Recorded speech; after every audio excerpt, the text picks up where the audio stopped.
Hello Lorenzo Knights, welcome back to KSP Contracting. Today we have episode 27 and we're starting off with this rescue probe to the Mohonian explorers. They are currently orbiting here. And I've taken the liberty before starting the episode to set up a rendezvous trajectory. If I do this burn correctly, we will come within 27,000 kilometers, which I thought was pretty neat for a burn straight from Kerbin, and I'm sure we can fine-tune that on the way. I've done most of the escape burn, there's 130 meters per second remaining, and after this we shall move to the Duna mission and explore Ike, if all goes well with that. First though, let's skip over these last 100 meters per second. Well, that was a lie. That's a 60 meter per second skip. The burn is almost complete now, and I'm going to do what I always do with rendezvous, is delete the maneuver node and just burn the rocket until the numbers stop going down, which so far works pretty good. So we have 80,000 kilometer separation here. This seems to be going right on target. That's really neat. This is getting slower now. It's increasing again. So at our descending node, we are at a 2.7 degree inclination. We can, let's see, well, the encounter is almost at the ascending node, but we can fix some of our inclination here. So I'm going to make an alarm clock here for that rescue probe. And that's the descending node. Leave that alarm there. Can I say?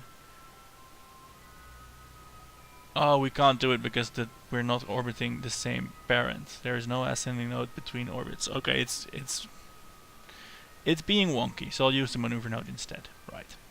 Okay, so that's that for this rescue effort. This is currently unmanned, of course. They are going to pick up the two explorers, and this engine is, I did use it for the initial kick out of Kerbin's gravity well, but it was using fuel so quickly I quickly shut it off, and I hope it's not too much dead weight to lug to and from that place.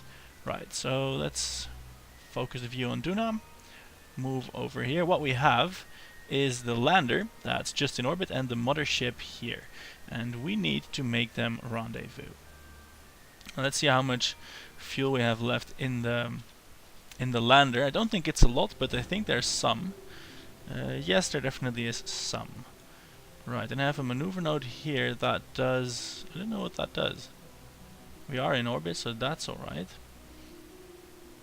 Let's see if this is supposed to be an encounter. If this is supposed to be a rendezvous maneuver node, that's not working out so well.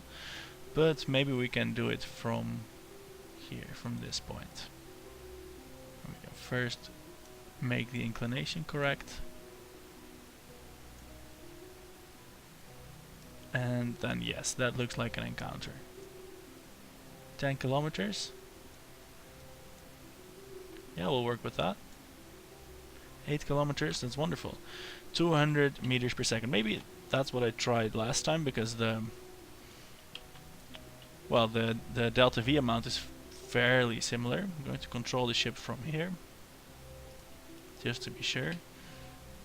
And oh, we burn in 42 minutes, yeah, because we have to make a circle around the planet first.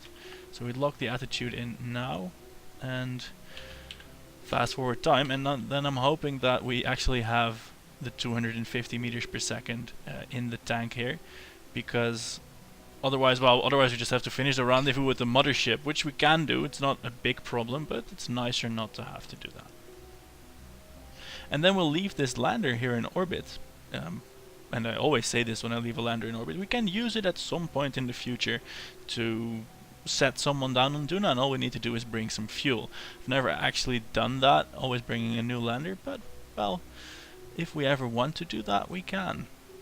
Also, if you want to play with the persistence file, grab that from the Dropbox link that's in the description. You can, I don't know, fly to the lander, load it up with fuel, and do something with it, if you so desire. Now here's the pain, we're heading quite close to the planet, and that means no time acceleration, or at least not anything over 10 times. Nearing our periapsis here at 44 kilometers, just over the atmosphere. The atmospheres are really, really small here in the Kerbal solar system, and look at Ike, it's so close, it's appearing rather large in the sky. So that's where we're going after we rendezvous with the mothership. Then we shall take the mothership into a Ikean orbit and land on that. Sounds like a plan, I think. Right, we're ascending again. And that means we can just about start the time warp to our maneuver node. I'm checking the Star Citizen downloader every 5 to 10 minutes, well not that often, like every hour, to see if the dogfighting module has come out, and so far it has not, but I have spent some time in the hangar module, which now with my new computer I can finally run at a decent frame rate, actually an excellent frame rate, and yeah, it got me excited for Star Citizen, and I don't know if that game is ever going to meet its expectations, because the expectations I think are infinite. But I think they will make something exciting nevertheless, and I am quite excited to fly around in my Aurora. I'm not one of the those people that back the game for like $1,000. I got the base package, I think it was 50, with the Aurora, and well, nothing else. I bought a towel. No, we got the towel from the backers, and I bought a gun, and that didn't fit on the ship. So I'm not hugely invested in it, but I'm definitely looking forward to playing around with that. Right, so we're over the time warp limit, and we're also at our burn point, so no point in more time warping. Let's align the ship here and burn its engines. Ooh, the burn will only take like 6 seconds. That means we can wait longer until we're closer to our node. And I can do that through time warp. Right, let's see if we can do this 200 meters per second. Seeing the acceleration on this thing with the almost empty tanks, yes, we can easily do that. Now that's almost there, so let's remove the maneuver node and fine-tune this. Oh, fine-tune this encounter. Seems like it went away, but there we have it again. I think I'll do the rest with RCS. This is a neat encounter, it's 1.9 kilometers, so it's really good. Let's time warp to there. I think our encounter is still at this very low altitude, so we will run into some time warp difficulties again. But well, we can't be helped really. Can't be helped. And looking at these orbits, we won't need that much delta V to match course and speed with the mothership, so we can probably do it. Yeah, we can do it on the just the fuel in the tanks of the lander. We might even have to dock and empty the lander of all fuel, just to be sure. That would be a little inconvenient because I was counting on not having to dock, but you know, fuel is fuel, we don't want to leave it flying around. That would be a waste. So, oriented relative retrograde, and now we have to wait until we're within like 2 kilometers because we're going to get that close, because I'm awesome at rendezvousing, you see. Crew storage unit, that's a shorter name than this lander. Okay, let's start burning. Oh, we're burning straight towards the planet. That's a bit scary. Anyway, here goes. I had 0 frames per second for a second, but that was just the mothership loading in, I think, or else something really strange went on. Right, so we are now at a relative rest to the mothership. Let's point towards it, and we don't have a lot of fuel remaining, and we are close. It's 1.9 kilometers, so going for a moderately sedate 25 meters per second. Turning around, it can turn on the lights as well, I think, if the batteries aren't completely empty. Look, we have 6 units of fuel, so we're not going to bother with the docking. Don't care how much delta V we can get out of this thing with 6 units of fuel. The whole return stage is not going to get a lot with that. Almost nothing, in fact. So, we can time warp. That makes this docking really, really easy and convenient, because we can just have Mercas, excuse me, grab the data and EVA on over. That's easy. Right, so we're at 1.9 meters per second of relative velocity, 0.6. That means that Mercas gets to go outside. Oh, look out! You still need to grab the data, you fool. Don't know what happened, but he just bounced off the thing. We got the EVA report. We're not ready to say goodbye to the lander just yet. Take 9 datas, please. Look at that. And now we can head straight back to the crew storage unit / laboratory, where these experiments can be kept for safekeeping. Yes, yes. So far, apart from some fuel concerns on the mothership and the jeopardy of their return, this mission is going swimmingly. So let's get into the crew storage module. He's falling and flopping all over the place. Right, so we're back in the mothership. Let's see what we can make that do. Control that from here. And now we need to get this into an orbit around Ike. That's all there is to it, really. Let's see. We have a 10-degree inclination separation. That's a problem. Let's see about fixing that. And then let's see about getting an encounter somewhere. Well, that's not going to happen from here, so we might as well just fix the inclination first and then work at an encounter. At 90 meters per second to fix the inclination. I suppose I could have fixed that from the interplanetary entry, but I'm not good enough to do that, so that's a problem. Right. So this burn is going to happen in 22 minutes. I'm going to align the ship to it and fast forward to it there. And there we are, waving goodbye to the Greifswolf Incorporated IGYT open bracket in Greifswolf you trust Duna lander close bracket. It's still the best title of any lander I have ever controlled. So, boosting here to change our inclination, matching that with Ike the big rock in the sky here. And more certain that we will need a rescue effort, but we'll not give up at any point in time, so we shall see if we actually do. Right, going to check out the optimal efficiency possibility if we burn from periapsis here. Ooh, look at that, that's looking sexy. There we have a excellent encounter with Ike. A 36 kilometer periapsis seems very reasonable. And this is just 27 meters per second more, so that is very good if I do say so myself. The burn happens in 4 hours and 38 minutes, and as always I will orient the ship, do the time warp, recoil at the horrors that Cthulhu Space Kraken does to this ship when time warp is engaged. Look at that, it will happen in a few seconds. 1, 2, 3, oh, it didn't do anything strange this time. So that's good. Time warping for 4 hours then, and stepping on the throttle to meet up with Ike. Everything looks a-okay so far. So Nathan Jessup and Rule and oh damn it, I forgot who else contributed to this effort.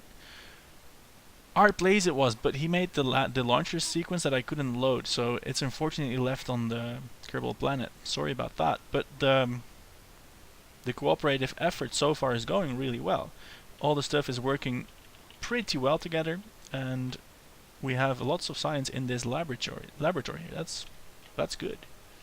That is definitely good. So we need 8 more minutes of time before we can do our 30. Wait, was that 39.6 meters per second when I made the node? Or did that change? I don't know. Anyway, the system is estimating a 3-second burn, which is positively tiny. So I'm going to do the same thing here with removing the maneuver node and just burning from the map view here to set up this encounter.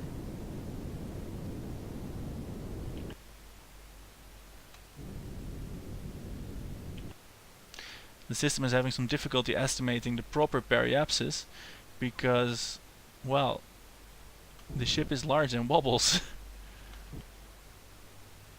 Right, so we're going for 30-40 kilometers. I do remember that once I lost a probe on Ike because I underestimated how high the mountains would be, but I still think that this altitude should be safe. So let us proceed. And I think we also have a crew report to do from space high over Duna, so we're going to try that as well. That might mean we have to EVA a guy, but we do need a guy in the laboratory thing anyway, and we need to rearrange the ship, so we can do that now. Let's see about doing that. First things first. We're going to pull out all the stops, and Jebediah is going to land on Ike. It's only fair. Merca's got to land on Duna, so Jebediah gets to go here. He gets to check out, I think this was the Icarus. We will see when that undocks what the proper title for that was. Don't let go. Get in that capsule. And now we need to do some acrobatics. This needs to go out and this needs to stay attached.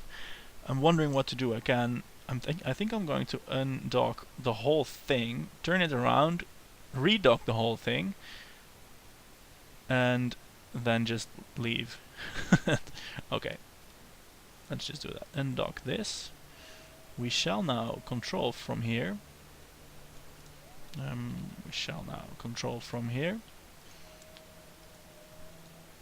RCS on, and let's get out of the. We need to clear the drive pods so that we don't crash into them again. Right. So let's set this as a target.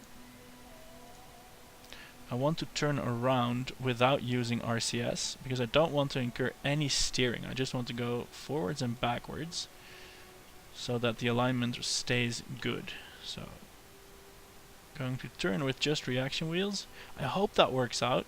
I think if I don't use thrusters and only use reaction wheels and only use RCS for forwards and backwards, this should go off without a hitch. And so far, it is looking pretty good. Still control from here. This is now the target. No, it's still set. That's good. Right. Almost aligned. Okay. RCS back on and push it in at 0.5 meters per second. We did get some offset, so that's really not good. And we need to rotate the Icarus out of the way of the drive pods again. Yes, this is going wrong. This is going wrong. Okay, abort. Is there someone... Oh, this has a... Oh, good, this has a command thing. We are going to leave the lander here and instead dock the HAB module by itself. Does that have the fuel remaining? It does. I should probably have checked that before, but I didn't. It's a lot more nimble this way anyway, so that's good. And this doesn't have the problems of dodging drive pods, so that's good. Alright. Approach is all set for that center docking ring. There's the Icarus with Jebediah in it. And I'm wondering, I think I'm going to do the deceleration burn just from that because the speeds won't be that high. It will present an extra delta V demand on the small ship, but I'm not going to dock it back to the mothership, I don't think. Enough talking now, time to nail this docking.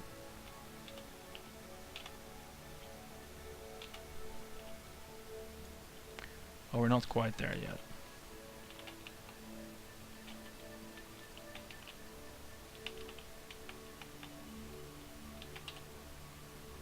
There we go. That wasn't quite smooth, but smooth enough, I think. We disengage the... Yes, there we go. This thing is docked. I would have maybe preferred it on top here, but, well, that didn't happen. So, we have the Icarus here. This does not need a separate docking. Do we have fuel in the tanks? These checks are the wrong way around. Definitely. Okay. Anyway, let's Jebediah control that from the pod. The engines should be on. I think we shouldn't run into any problems because this is a light craft and Ike is a small moon. Anyway, crew report high over Duna. We did have that already. And what about an EVA report high over Duna? Did we have that already?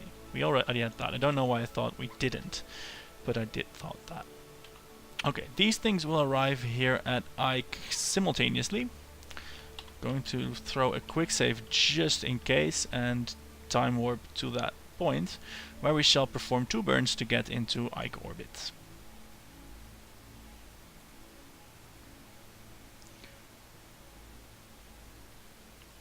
No, in fact I'm going to leave the mothership to pass Ike by and end up back in a Duna orbit and see if I can just get there with the small ship. That should, if all goes well, save the most amount of delta V. I think. Anyway, right.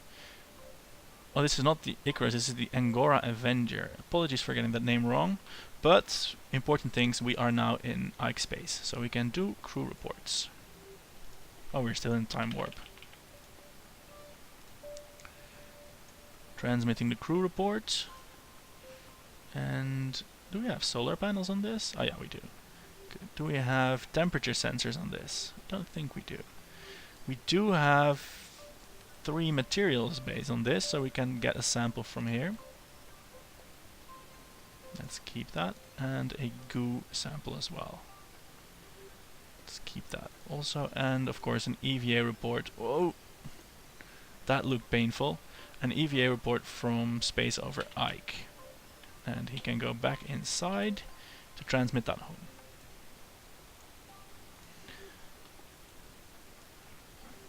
And now it is time to...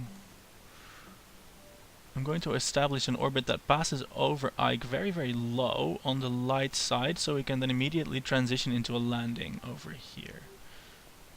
Well, it's still like 56 kilometers. Yeah. It's going to be something like this, yes. And then over the light side here we can do our landing thing. This is an hour away. Enter the time warp. Can we still see the mothership somewhere? No, the drift has... oh no, there it is, 18 kilometers away. I hope they will wave when we get close. Oh yeah, transitioning on the night side. Always exciting. Now I don't want to see this blip disappear. That means it has crashed into the planet. That is frighteningly close. Is it? No, it's not closer to the planet. It's just further ahead. Yes. It is safely clearing the horizon. Good. That would just be something for Jebediah, getting stuck here in this admittedly beautiful but not interplanetary landing craft without a mothership. Right. Okay, we have our burn window here. 170 meters per second. I think we should easily be able to do that.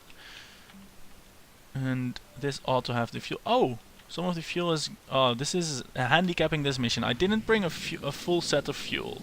So that's not really good. That's not so smart.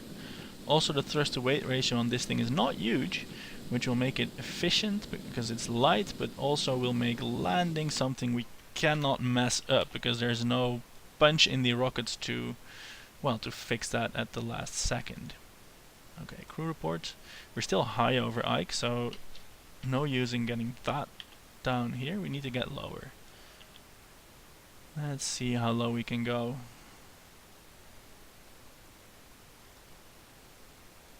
Here we are over the daylit side at any rate. And we are slowly descending to a periapsis of 11 kilometers, which very well might intersect the terrain. We're at 28 kilometers now. That already counts as near. That's good. Transmit the crew report. And we can do one more set of science. Keep that science and keep this science. And of course we get to do another EVA report. Well, we can do the EVA report while lost in space, but I don't know what that is this episode. Kerbals have a striking tendency to let go of their ladders and fly off into space. I suppose it is their job, but still. Alright, that's all the science we can do here.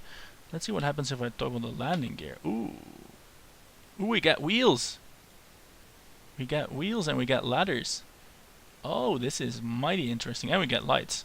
So that's good. So we have 355 meters per second to kill. It's not a huge amount, but it's also not a speed you want to crash into anything at. So we're going to time warp a little bit. Remember, our periapsis is 11 kilometers. So now at 15, that should be a safe margin. I'm going to start the landing and deceleration burn, or the deceleration and landing burn, if you will. Oh, this is going a lot faster than I anticipated, so we should be A-okay. Control it from here just to be sure. And this probably means that we are now on an impact trajectory. We are there, we are landing in the light. Everything's looking good. This is still mostly horizontal velocity, so I can safely cancel that here. And if I keep pointing to the horizon, that is not in fact wasted delta V. So we're not falling really quickly yet, and I think now is a good time to start some more time warping whilst falling to the ground. That's a daring thing to do. Right, we're at 10 kilometers. Let's see if we can see the internal view. Oh, we're at 1 kilometer, so let's fire up that engine. I'm curious if I saw that correctly. Let's now at only 30 meters per second check that out again. We are at just under, or just yeah, we're at 1 kilometer of altitude now. So the terrain of Ike does strike again. It is 7 kilometers over the datum, which I always find hard to gauge from space. And it seems like we're coming down over a rather inclined slope, but fortunately we have a lander here with a very wide, well, I can justifiably call it a wheelbase. So any incline I'm fairly confident we can actually deal with. Also, the navball just now switched from orbital to surface mode, meaning that we still had some more horizontal velocity because Ike has a non-negligible amount of rotation.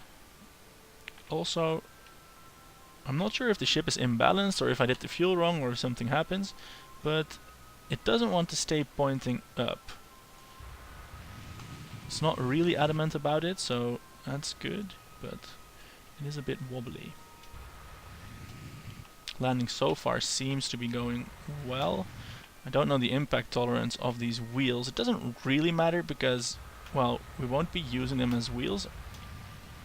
But still, if we smash the engine pods, then Jebediah is kind of toast. So let's land softly anyway. There, that's a very, very solid tripod launch. Landing, excuse me. And there we have it, Jebediah on the surface of Ike. So, as usual, another round of sciences. Crew report from the surface. Really good. What do we have here? Oh, this is more fuel. Right, I thought that was an experiment bay. Let's do these experiments, and they are nicely accessible by a walking Jebediah, so that's really good.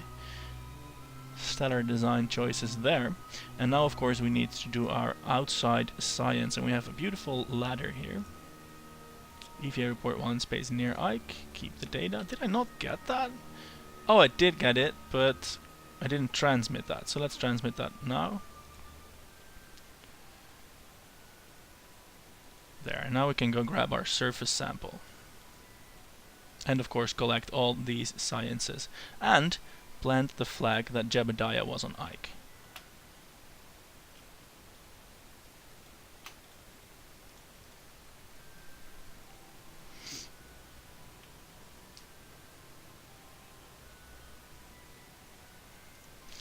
Jeb was on Ike. Yikes. Yike. Ike yike. Right on. EVA report from the surface. Surface sample from the surface. The dark black soil has almost crystalline structure. It's fun to play with. Well, that is certainly good. And we might as well just get these datas now. Oh, this is Jebediah at work, playing around on the surface of Ike, not bothering with the science data. Come on, jetpack. Who needs to walk? Who walks when you can use a jetpack? I mean, honest. Remove the data.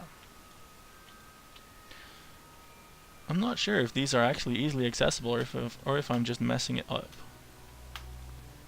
Collect the data. I know that jetpacks are nicer than walking, and I think Jebediah agrees. Maybe I just need to use this ladder. So many key presses though.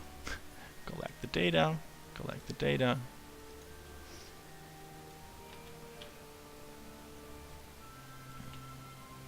Wonderful. I don't think I've, well, I have had Kerbals on Ike before, but also many a failed mission because the, well, as I said earlier, the The rocks are rather high above the datum.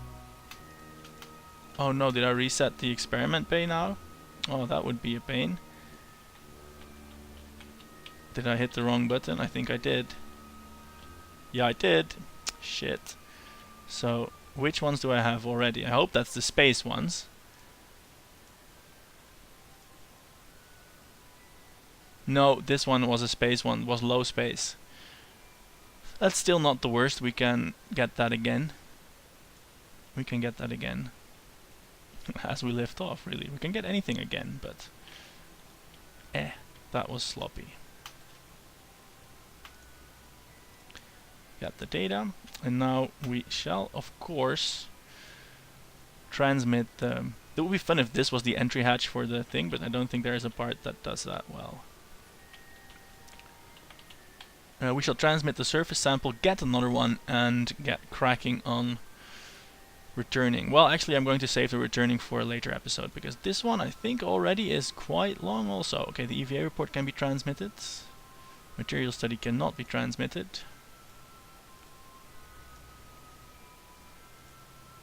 Surface sample will be transmitted. And as soon as it's done, we'll pop outside and get another one to take home. Because of course we'll snap a picture and email that, but we're also bringing it back. Bringing back the goods. Whoa! Jeb, look out! This guy is nuts! Okay, Ike is officially haunted. Whoa! Or Jeb is. Anyway, surface sample, take that along and back in your capsule, and you're not allowed to play outside anymore. Because that was a hella weird.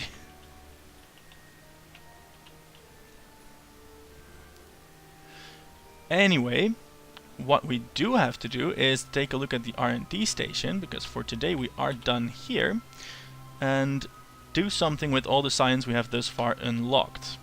So we'll leave Jebediah on the surface of Ike for the moment, and then get on over to the research and development building, where we now have 982 science. So here we can build cars, rovers and such. I'm going to get that just to get it out of the way. I've never built rovers. If you guys feel like building a rover, I would love it, and drive it somewhere. There. Got that. Probes, I hate them. The gravioli sensor, yeah, that allows just redoing lots of science. I don't want to do that really.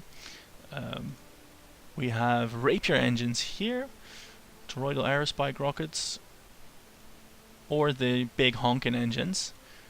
I'm going for the rapier engines because I really want a rapier thing. I've never built one because I'm lazy, but I'm hoping one of you guys can build me an awesome rapier spaceplane. Do so, send it to me in the email. Also check out my Tumblr and the Twitch channel on which I stream various games and talk to you and, well, you know, chat. And for today, thanks for watching. I'm Lorenzo. See you next episode.